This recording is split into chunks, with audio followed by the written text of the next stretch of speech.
తెలంగాణ ఉద్యమకారుల ఫోరం రాష్ట్ర అధ్యక్షులు డాక్టర్ చీమ శ్రీనివాసరావు ఆధ్వర్యంలో తెలంగాణ ఉద్యమకారులకు ఇచ్చిన హామీలను వెంటనే అమలు చేయాలని కోరుతూ అల్వాల్లోని జేఏసీ ప్రాంగణంలో నిర్వహించిన శాంతియుత దీక్ష కార్యక్రమానికి ముఖ్య అతిథిగా మల్కాజ్గిరి ఎమ్మెల్యే మరి రాజశేఖర రెడ్డి హాజరయ్యారు. ఈ సందర్భంగా వారు మాట్లాడుతూ ఉద్యమకారుల సమస్యను అసెంబ్లీలో ప్రస్తావిస్తారని, అదేవిధంగా ముఖ్యమంత్రి రేవంత్ రెడ్డిని కూడా కలిసి చర్చిస్తానని హామీ ఇచ్చారు. ఈ కార్యక్రమంలో కార్పొరేటర్ శాంతి శ్రీనివాసరెడ్డి, బీఆర్ఎస్ పార్టీ ఇన్ఛార్జ్ బద్దం పరశురామరెడ్డి, పట్టోళ్ల సురేందర్ రెడ్డి, జవహర్ నగర్ మున్సిపల్ కార్పొరేటర్ మురుగేష్ తదితరులు పాల్గొన్నారు.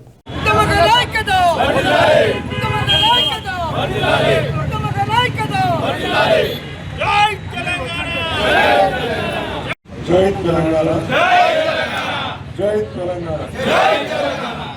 ఇవాళ ఉద్యమకారుల ఫోరం తరఫున ఈ యొక్క ధర్నా కార్యక్రమానికి చేసిన మా కార్పొరేటర్ శాంతి శ్రీనివాసరెడ్డి గారికి, అదేవిధంగా మా మల్కాజ్గిరి నియోజకవర్గ ఇన్ఛార్జ్ బద్దం పరశురామరెడ్డి గారికి, మా సీనన్నకి, మరియు మా శోభన్ గారికి, మా మురళన్నకి, మా మహేష్కి, మా చంద్రశేఖర్కి, మా ప్రబంధకి, రాజన్నకి, లోకక్క, మా పెద్దలు పూజలు సురేంద్రన్న గారికి ఇదంతటి ప్రోత్సహించి ముందుకు పంపించిన దాఖలా అసలు లేనే లేదు. అటువంటి అంటే ఆ రోజు నుంచి ఇలా తెలంగాణ వచ్చినాక మనం తెలంగాణ ఏ విధంగా ముందుకు తీసుకుపోయినామో ఇది కూడా అందరూ చూసారు.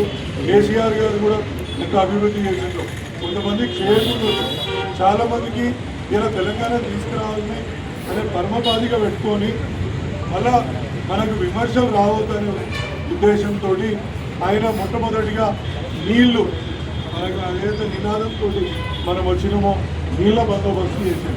లేకపోతే మన మల్కాజ్గిరి ప్రాంతంలో అనేక ట్యాంకర్లు జరుగుతుండే, ఇలా ట్యాంకర్లు బంద్ అయినాయి అంటే కేవలం ఆయన తెలంగాణకు ఒక పెద్ద పని అని చెప్పుకోవాలి.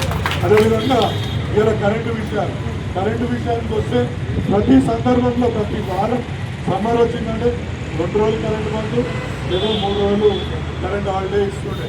మేము సోమనాథ్ కాలేజీలో నాకు ఒక ఆఫీస్ ఉంటే అక్కడంతా చిన్న సూక్ష్మ తరహా ఇండస్ట్రీస్ అన్నీ అక్కడ పరిశ్రమలు ఉంటుండే. వాళ్ళు పాపం ఏడుచుకుంటుండే, వాళ్ళు ఇట్లా 2 రోజులు 3 రోజులు బంద్ అయిపోయి. ఇవాళ ఒక్క రోజు కూడా అంటే 1 గంట 1 నిమిషం పవర్ పోకుండా ఇవాళ తెలంగాణ సమాజానికి ఆయన ఇవాళ గొప్ప పని చేసి పెట్టిండు.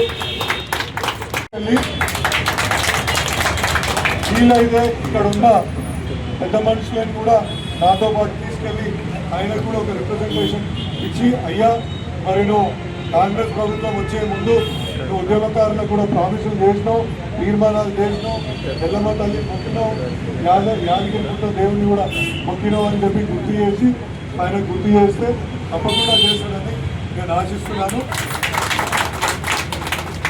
ఈ అవకాశం ఇచ్చిన ప్రతి ఒక్కరికి, ప్రత్యేకంగా ఉద్యమకారులకు, ఉద్యమం చేసిన గొప్ప వ్యక్తులందరికీ కూడా నా యొక్క హృదయపూర్వక నమస్కారాలు తెలియజేసుకుంటాను. Thank you.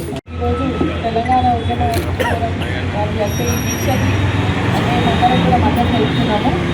తెలంగాణ రావడానికి ఉద్యమకారులందరూ కూడా ఎంతో కష్టపడ్డారు, చాలామంది ప్రాణాలు కూడా కోల్పోయారు.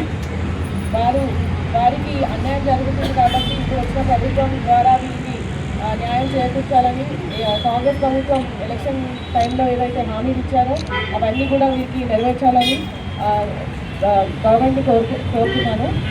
వీరు ఎప్పుడు ఏ ప్రోగ్రాం పెట్టినా మేము అందరం కూడా ఖచ్చితంగా మద్దతు పలుకుతామని తెలియజేస్తున్నాను.